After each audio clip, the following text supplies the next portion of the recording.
Cynthia Bailey, thank you for talking to me today. First and foremost, how are you? Woo!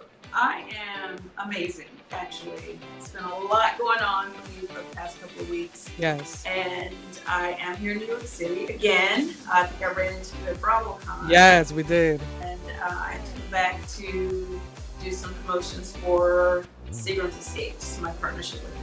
So, I love that. One thing about you, you stay booked, honey. what's that? Oh, yeah. Oh, yeah. This next chapter is no joke. This next chapter, this next chapter is the final chapter. So that Right. means I gotta really make sure it's tight. This is it. Of course, of course. And like you said, BravoCon was just about 2 weeks ago today. How was your experience during BravoCon? My experience at BravoCon was amazing. First of all, the timing of it was just perfect for me. I was able to just have a very fun, healthy, Hmm. amazing, loving distraction from some things that are going on in my personal life right now. Hmm. And I walked away from the show last season, and after being on the show for like 11 seasons, it just felt really, really great to be able to connect with the fans. Got it, got it. Was there any Bravo Lab that you actually like met for the first time during BravoCon weekend and like hit it off that you didn't expect to? Oh, wow. You know what? I have met so many of them because I was on Hmm. the show on Housewives of Atlanta for so long. Right. But I'd never actually met Robin from Potomac in person, and Wow. follow each other on Instagram. And some of the Miami girls, I got to meet some of the new New York housewives. So it's always just good to see everyone. Bravo will always be my favorite. And Yeah. I was really excited that I could be included in BravoCon as a legacy housewife. Right, right. And I that was the perfect segue to my next question. The Bravo community loves you so much, and that was proven back at BravoCon. It was, I was in many rooms myself, and I was there to witness how people cheered for you, how people clapped for you whenever you were introduced in any of the shows or any other panels. This comes after, you've been off the show for about to be 2 years. How's that feeling of still being one of the fan favorites and someone that the Bravo community loves so much?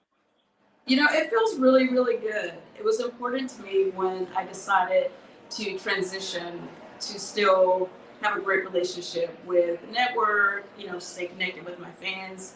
For the past 11 years, Housewives has Right, been my life.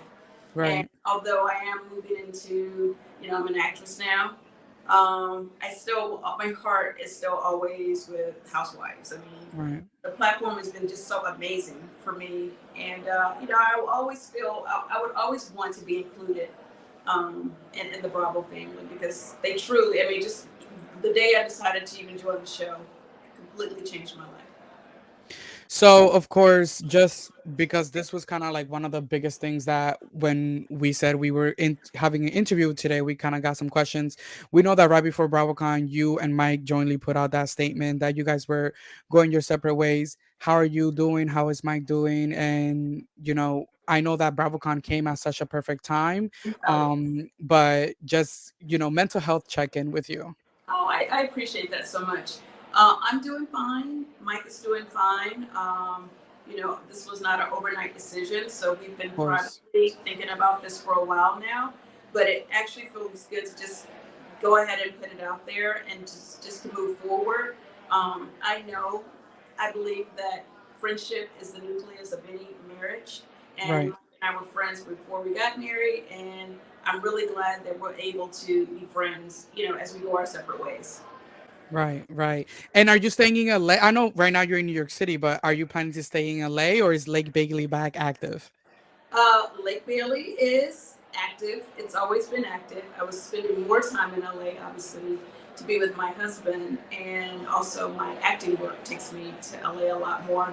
But I've always pretty much still been bi-coastal, and my daughter Noelle is in LA as well. So I think I'll still be pretty much doing the bi-coastal thing. It's like wherever my projects take me is where I'll pretty much be. Right, right. And your acting career has been kicking off a lot lately. What has been your favorite role that you've played so far? Well, you know what? I'm a huge fan of Lifetime. Okay. And it's like my favorite thing to watch with my mom. Like we could just sit on a Saturday and just watch back to back to back Lifetime movies like all day. So for my first main role to actually be a Lifetime movie was amazing because it was like, Right. oh my god, like it was almost the same feeling feeling when I had my first Essence cover years ago as a model, because Right. Essence was like a magazine that I, always loved black women that were represented in Essence. So I was always like, oh my God, I can't believe I'm on the cover of Essence. And I did it twice. So for me to work with Lifetime was like that same feeling like, wait, I really watch Lifetime all the time. I can't believe I'm going to be one of those people on Lifetime. So it was great. Right. And what is one role that you're looking to do next when it comes to, the character? You know what? I really like comedy, and of course, Comedy? it's like the hardest thing to do as an actress. Right, right.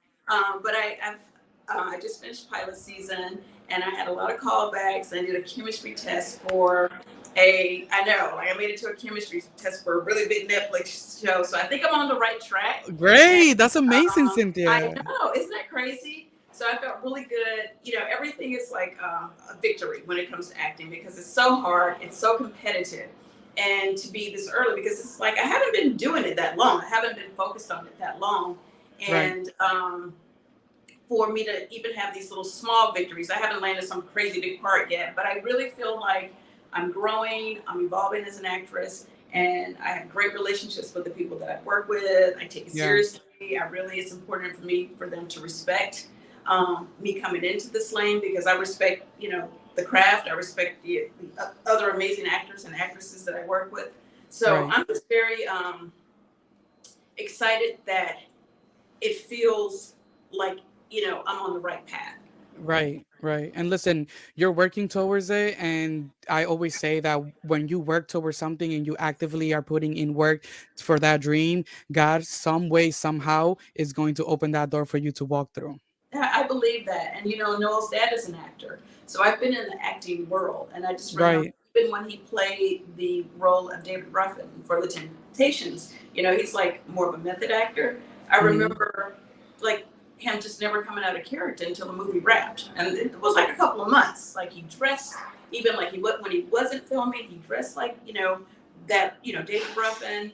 If I Right. referred to him, if I was like, Leon, can you, take out the trash? He would just walk right past me like I didn't say anything. But if I said, hey, David, will you take out the trash? Then he would like take He out would the call trash. to that. That's crazy. Never came out of character. And I didn't really understand it at the time. But now, as an actress myself, I'm like, I get it. Like, you have to fully commit, which is why this is the perfect time in my life to do it. And I knew I couldn't really juggle like a housewife schedule and an acting schedule. I really want this to be, my last chapter. You guys have had Cynthia Bailey, the model, Cynthia Bailey, Right. the reality star, and now I really want to humbly give you guys Cynthia Bailey, the actress. And we love that, but we also love Cynthia Bailey, the housewife, and Lake Bailey and the Bailey Q. We love all of those parts of Cynthia.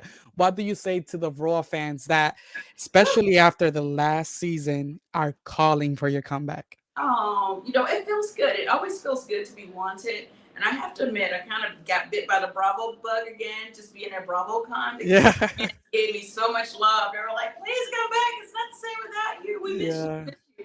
So that really actually, made me miss it like even more. So I was like, Uh-huh. oh my God. Like, I was really torn. But I will say what I always say. I will never say never. If it's ever a right time or a good time for me to go back in, I you know, I would jump back in with both feet. But for right now, my focus is truly on my acting career. This is something that I'm serious about. I want to focus on it, and I want to have success as an actress. And what is something that has you excited for what's coming next? Whether that is a role, whether that is, like you said, you just finished pilot season, spending Yes. time with your family, whatever that is. What are you most excited for next? I'm excited for two things. Professionally, I'm excited for. I have two movies coming out that I shot during pilot season: Under the Influence, which is a BET film, and also Blossom, which is another BET film. And they both come out, I think, the top of the year in 2023. So Congratulations. I'm already opening up 2023 with some projects under my belt. So I'm excited about that. And then personally, the other thing that I'm excited about is my mom's cancer recovery. She battling breast cancer. She's going to be fine, thank God, because of God bless. early detection. Thank you. She was able to catch it early through having a mammogram. That's actually Mm, why I posted it, just to remind my queens out there, do not play around with these mammograms. I'm actually right. mind November 1st when I go back to Atlanta. And I'm just looking forward to her recovering from that. Like mentally, it really kind of took a toll on her. You know, it just really scared her. She's like an older lady and she has some other underlying health issues. And I'm really glad that I was able to, well, I'm glad that I decided to just take the time and go to Atlanta and go through that process and be a part of this journey with her. She's, you know, given up everything for me my whole life. So I felt like, you know, this is something that I need to help her through. So, I mean, excuse me for getting shady for a little bit right now, but Oh, here we go. Here we go. Bring the shade. Let's go. we see that Peter Thomas is making some cameos on the Real Houses of Potomac. What Yes. do you think about this? And like Peter Thomas is it's a whole Bravo celebrity that is, you know, staying also active in the Bravo world. What do you think about Peter and his appearances on these shows? And I heard something about him and Giselle. I'm, you know, I'm not gonna repeat anything that's not true, Oh but no, we can totally talk about that. Okay. Well, I think that Peter always got it when it came to the show. Like he right. always, you know, as one of the male husbands on the show, he was the first to like really get more involved on the show.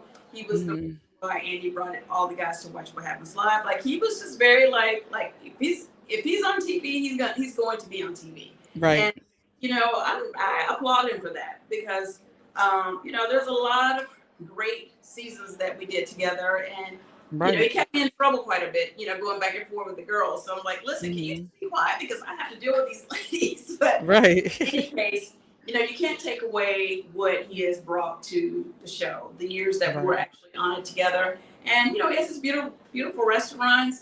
That's all like Are he you is a still in Bravo contact? legacy. Do you What's guys that? still talk here and there? You know, we don't talk a lot, but we Okay. do keep in touch. He did text me and just say that he was sorry to hear about my marriage and wish me Right. well. And told me that I was a queen and I Of deserved. course. Of So course. it was very nice. It was very nice. I'm very close to his daughter Portia. You know, we're still very very tight. So Got it. you know, we talk when we need to talk. We don't talk often, but when we talk, it's always love and positive. And to continue this shade train, excuse Oh, me. let's let the shade trip. Okay, let's go. Um, what do you think? Oh, What I is? want we didn't. Oh, and the Giselle thing. Let me say Yeah, that. the Let me Giselle just thing. address this because I want people to know that when that rumor came out, Giselle actually called me, which she Okay. didn't have to do. Like Right. I love Giselle. That's my girl, but we're not like tight. Where I felt like she had to actually call me, but she did, just out of respect, which I love her so much for doing. Called me and said, "Hey, I just want you to know, I wanted to call you personally, let you know this rumor is not true." And Right. And I said, you know, just I haven't been with Peter in years, so I'm, you know, I'm fine with it if you guys want to date. Right. But I appreciate, you know, it's just nice. Like you know, we hear about things all the time, and they Mm-hmm. come out on the blogs. It's nice that because we do have a relationship, Giselle and I, that she, you know, just woman to woman, just say, hey, just out of respect, I just want to let you know what it is. Even if she was dating him, just for her to call Right. me personally and let me know, I thought that spoke a lot about her character. That's amazing. That I'm really glad she did that. Yeah. My next question was, what do you think is the reason as to why Roa season 14 was a little bit downhill when it comes to the ratings? You've been on that show for years and you were part of the most high rating seasons. And what do you think, you know, you and Portia walked away. What do you think may have been the reason as to why, you know, fans just were not tuning into Roa? You know what? I honestly don't really know. I felt like from the clips that I would see on my Instagram feed, I mean, it seemed like there was definitely, you know, It was great, in my opinion. drama. Um, you know, I think our fans, especially housewife fans, they get really invested into like the OGs and the women that have been on the shows consistently. Right, And you know, you have to realize my daughter, you know, came on the show with me when she was 18, when she was 18 years old, and now she's about to turn 23. So our fans are, you know, Bravo fans and Real Housewife fans. They invest in us, and you know, whether we're on the show or not, they really want to continue to be able to follow us. So I think there is right, something to be said about keeping some of those staple girls around, like even bringing like Sheree back, you know, because she is one of the original OGs. Like we right, still want to know, like even when she left like 2 or 3 years. I can't remember how many years right, it was, but we were still like, we want to know about Chateau Sheree. We want to know what's going on right. with her love life. So I think it's pretty much, you know, this just how it works, and it just takes them a while to invest in some of the new ladies, like they have with the ones that have been around for a while. But I wish Right. the show well. I really honestly do. I think that everything has to evolve. Everything has to change, and we can't just everybody just can't keep doing it forever and forever. So that's why I love the fact that you can be a friend to the show if you want to. You can Right. dip in and out, or you can go away for 2 or 3 years and then come back as a housewife again. Because Right. life continues and our storylines continue, even with or without the show. Absolutely. And we see that, I don't know if you are aware of this, but with the New York City franchise, they have rebooted the entire franchise and they're creating this legacy cast with the women that the fans are, the fans love the most from the beginning. Mhm. If they were to do the same thing with the Real Houses of Atlanta, would you be interested to be part of Real Houses of Atlanta legacy with all the old girls? You know what? Maybe. I think it's an honor to be a legacy housewife. I mean, I feel very proud that I made it 11 years and was still able to Mhm. walk away with a great relationship with the network, with a Right. great brand intact. They always supported all my businesses. I was able to showcase a different business venture every season that I was on the show. So I would be honored to get the offer. I don't know what God will have for me at that time if it ever Right. happens, but it's something that I would 100% consider. Absolutely. And talking about businesses and talking about staying booked, you are here today because you are talking about Seagram's Escapes Spooky Yes. Sangria that combines just a few ingredients to create an easy Halloween themed punch Yes. packed with flavor. Treat Uh, yourself and your guests to Seagram's Escape Spooky Sangria or enjoy it with your neighbors while the kids are trick or treating. Talk to me about the ingredients that come, into the Seagram's Sangria and talk to me a little bit more about it. okay. All right. I love my Seagram's Escapes spooky sangria, which is like a perfect, easy, super quick cocktail to make for Halloween because it's just yummy. I already pre-rimmed with my That glasses looks with delicious.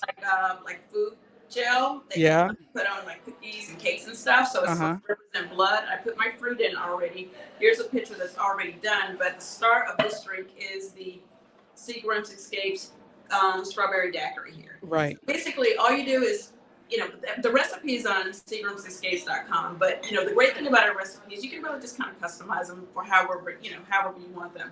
The fruit that we put in this cocktail is oranges, blueberries or blackberries, strawberries. If you don't like that, you can put grapes, you can put cherries, you can put watermelon, whatever you want to do. But you just can't leave out your strawberry daiquiri. And it really Right. tastes like it just tastes like a sangria, but more with a strawberry flavor. But it's so cute. Let me, of course, show you how it looks in the glass. And when your guests That come looks over, that looks oh, and we delicious. have these cute little. I don't have them with me, but with the apples, we actually have. You can get these ghost cookie cutters and cut Uh-huh. out the apples, and they float around in there. But this is pretty much what it looks like. It is Looks such an delicious. impressive drink, like for Halloween, because your guests are like, "Oh my god!" Like, Right, right, really right. went all out. But literally, this takes 5 minutes to make. The most time that it takes is just chopping up your fruit, and you just pour it in here. Add a little red wine if you want to, some pomegranate juice. If you want to throw a little splash of vodka in there to make it a little stronger, Ooh, the sky's the limit. But it's absolutely delicious. Spooky right. sangria. Right, and with its rich red color and delicious flavor, the Seagram's Escape Spooky Sangria provides the perfect combination for a crowd-pleasing Halloween-inspired cocktail. Seagram's Escape Spooky Sangria is customizable. Add an extra spirit for boozier punch. Swap in your favorite fruits for more of a fruity taste, or drizzle Yes. red gel icing on the rim for Yes. of each glass for something extra special. Thank you so much, Cynthia, for talking to us today. Thank you for showing us this delicious cocktail. And we here at the Reality Rundown, we love you so much. And we are just so thankful to see you flourishing and really doing what you love to do. And even though I don't have a cocktail right now, I'm cheering to you. Cheers to you, and thank you so much. Honestly, I appreciate all of what you guys do. Following us and talking to us about all the different things that we have going on. And I'm just, I'm so sorry that I was running late. I was working. No, don't worry about it at all. I appreciate you, Queen. Thank you so much, and cheers. Cheers. Happy Halloween. Thank you, Cynthia. Happy Halloween. Have a great, amazing week. Thank you. Bye. Bye bye.